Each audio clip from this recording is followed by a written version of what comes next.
Volven a estar por segundo ano pois á espera deses permisos municipais. Rocío, efectivamente, se recapitulamos, hai uns requisitos legais, uns requisitos técnicos e tamén de seguridade pro benestar dos usuarios que se deben cumprir para instalar pois as atraccións nas festas. Entre eles, autorizacións e permisos legais das administracións, o máis importante, incluindo seguro de responsabilidade civil e licenza de actividade.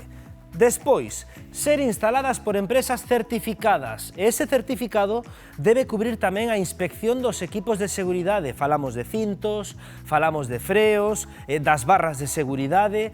Tamén deben ter un plan detallado de emerxencias, estar nun espazo amplo pois que permita nun momento dado unha rápida evacuación con persoal capacitado e persoal formado en primeiros auxilios. A sinalización da atracción debe ser axeitada, coas normas de uso, coas restriccións de altura, restriccións de peso, saídas de emerxencia e cumprir coa normativa de saúde pública e de medio ambiente sobre ruídos, sobre contaminación, contaminación lumínica e xestión de residuos. Pois ben, en Coia, a 2 días do inicio das súas festas grandes do verán, que cabos faltan por atar, Padín?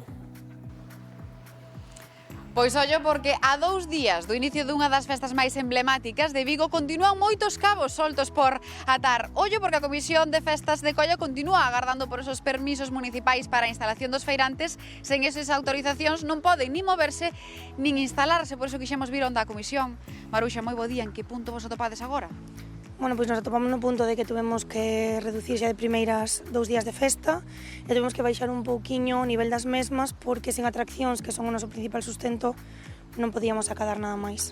José, presentachedes 32 autorizacións para 32 atraccións, pero cal é o escenario que tedes agora adiante? Ahora, como atraccións moi pobre, porque temos 5, estamos esperando, salen por cuentagotas, en incertidumbre que non sabemos a estas alturas cantos van a montar.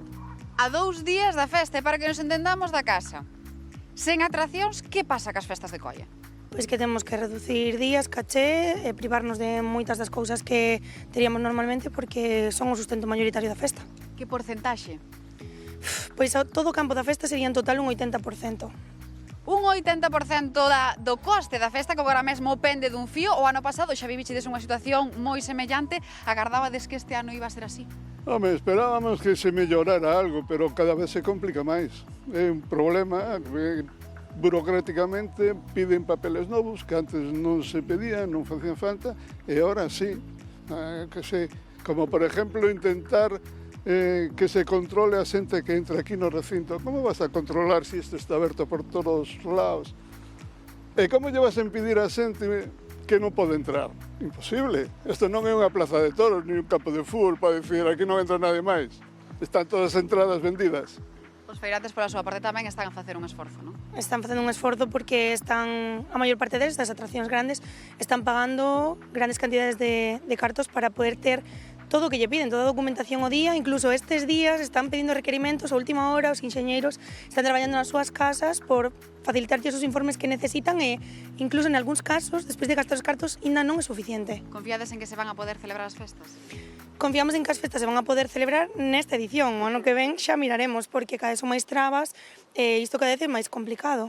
Pois moitísimas grazas por atendernos, moito ánimo, nos puxémonos en contacto tamén cos feirantes, afirman que están moi crispados e que non van a facer declaracións ata que o Concello mova a ficha.